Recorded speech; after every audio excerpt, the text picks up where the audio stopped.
12 foot চওড়া সড়কের 6 ফুটের বেশি অংশ ভেঙে পড়ে গেছে খালে। যেটুকু অংশ অবশিষ্ট আছে সেটাও ভর্তি খানাখন্দে।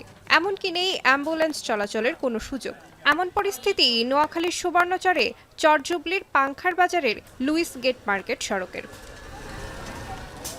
একই চিত্র উপজেলার খাসেরহাট আক্তার মিয়ার হাট সড়কে। হ্যারিস চৌধুরী বাজার ও চৌধুরী বাজার সহ অন্যান্য সড়কগুলো অনেকদিন সংস্কার না করায় প্রতিনিয়ত ঝুঁকি নিয়েই চলাচল করছে স্থানীয়রা। প্রতিদিনই এসব সড়কে ঘটছে ছোট বড় দুর্ঘটনা।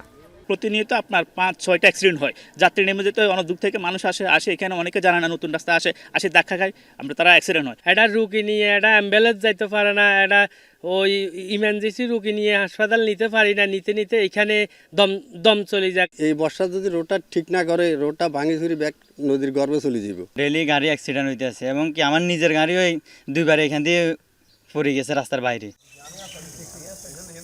যথাযথ পরিকল্পনা না করেই সড়ক নির্মাণ করায় বছর না পেরোতেই ভেঙে যায় রাস্তা। এছাড়া সড়কের দুই পাশে অবৈধভাবে গড়ে তোলা হয়েছে শতাধিক ইটভাটা, যার ভারী গাড়ি চলাচলে ক্ষতিগ্রস্ত হচ্ছে সড়কটি। তাই স্থানীয়দের দাবি দ্রুত সড়ক সংস্কারের। আমরা দীর্ঘদিন পর্যন্ত যথেষ্ট কষ্ট করতেছি এই রাস্তা ভাঙার কারণে। আমাদের ছেলেমেয়েরা স্কুলে পড়ালেখা করতে পারতেছে না। সুবর্ণচরের বেশিরভাগ সড়কের বেহাল দশা, এই জন্য আমাদের সুবর্ণচরের পরিবেশ অনেক সমস্যা হচ্ছে। রাস্তাগুলো ভালোভাবে রিপেয়ারিং করে না তারা। এই যে আপনার বাজেট হয় 10 লক্ষ টাকা, 2 লক্ষ টাকার কাজ করে, বাকি 8 লক্ষ টাকায় নেতারা ধরেন আপনারা খেয়ে ফেলে। যে রাস্তাটা করা হচ্ছে এটা খুবই নিম্নমানের। গত কয়েক বছরের বিভিন্ন প্রাকৃতিক দুর্যোগে ক্ষতিগ্রস্ত সড়ক সংস্কারের লক্ষ্যে ইতোমধ্যে স্থানীয় সরকার বিভাগে প্রস্তাবনা পাঠানো হয়েছে বলে জানান স্থানীয় সরকার প্রকৌশল বিভাগের কর্মকর্তা। অলরেডি আমাদের এই অর্থ বছরে প্রায় 10টি প্যাকেজের কাজ চলমান আছে।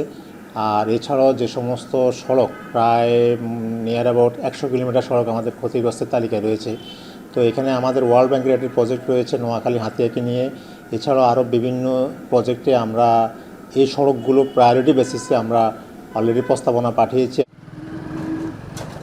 এলসিইডির তথ্য অনুযায়ী সুবর্ণচর উপজেলার প্রায় 300 কিলোমিটার সড়কের মধ্যে 100 কিলোমিটারের বেশি সড়ক সংস্কারের অভাবে চলাচলের অনুপযোগী হয়ে পড়েছে। এখন নোয়াখালী।